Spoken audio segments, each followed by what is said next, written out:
About 2 weeks ago, I found an extra phone that Ray had been hiding, or that Ray, he wasn't hiding, he had it.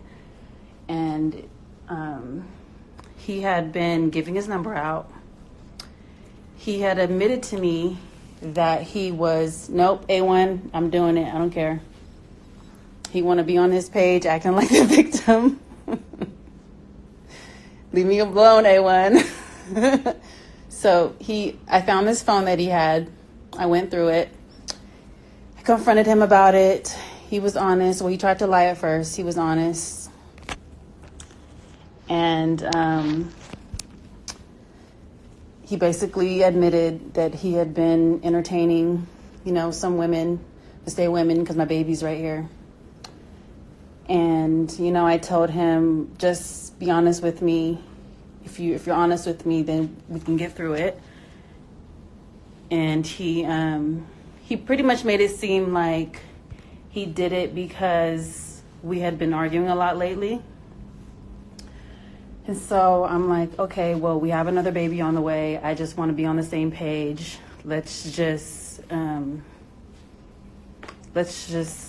put it behind us one last time and let's just move forward, right? We're going to have better communication, we can have kids, but if we don't have some type of foundation, communication, then it'll never work.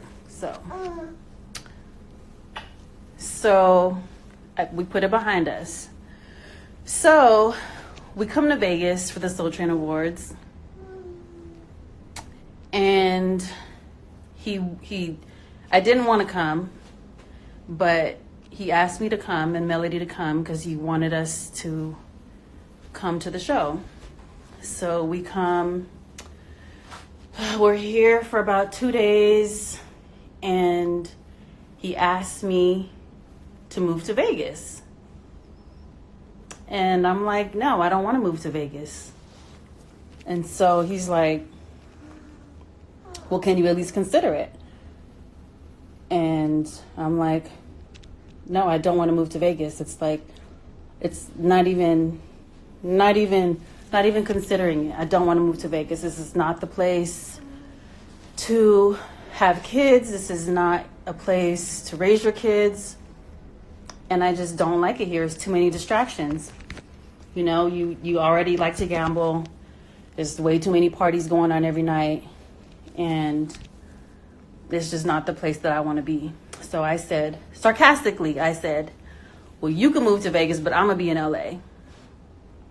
And so he got really mad and said that he's trying to move our family somewhere where we can be a little bit more stable. And I basically said Vegas is not the place that I want to be. Why can't you just respect that I don't want to move to Vegas? We could move anywhere else. I just don't want to move to Vegas. And so he gets mad. And he's like, why would you tell me I could move to Vegas? You just want to live in two different places. And I'm like, I'm not really serious. I'm not really saying, yeah, babe, move to Vegas and I'm going to be in LA. We can live in two different places. I'm being sarcastic.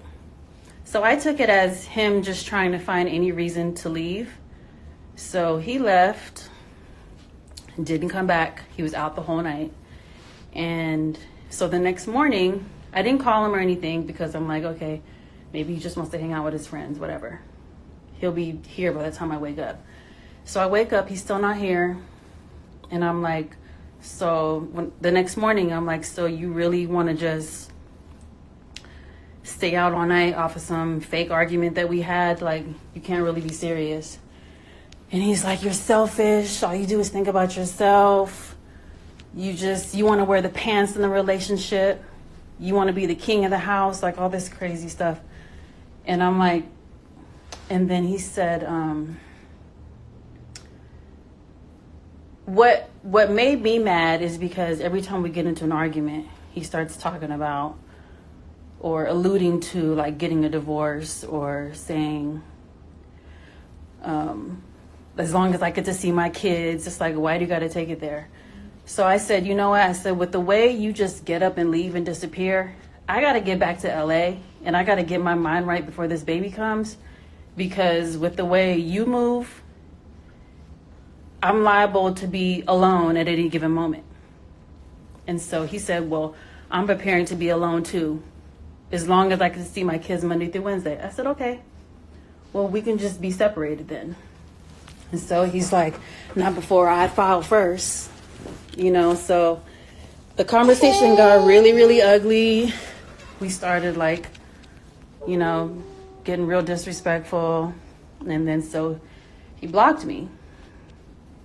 So I couldn't call him, couldn't get in contact with him. It was time for me to check out the room.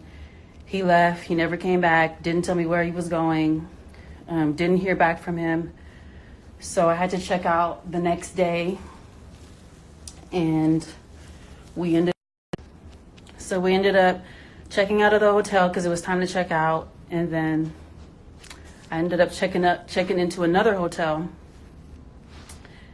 And we're in another hotel right now. We are not where Ray is in the Skylofts. I have not talked to him. He has not unblocked me. He has not called me, hasn't checked on me or Melody. So we're just here.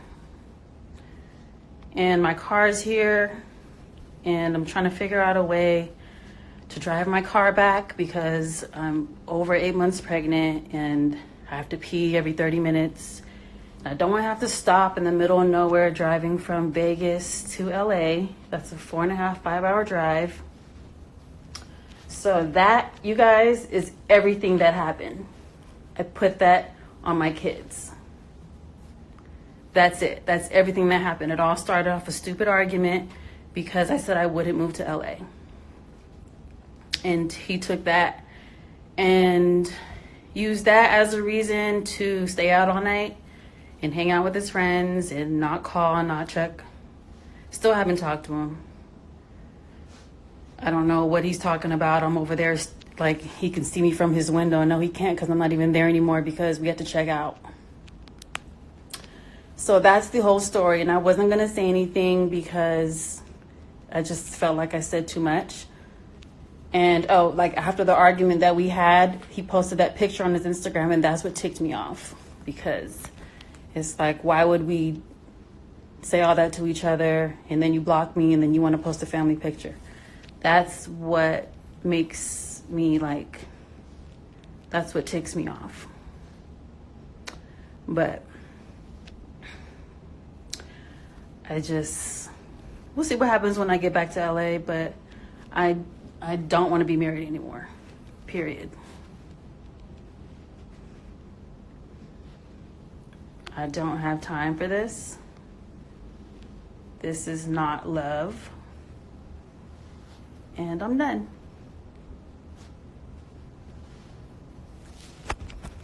It's a divorce party, y'all.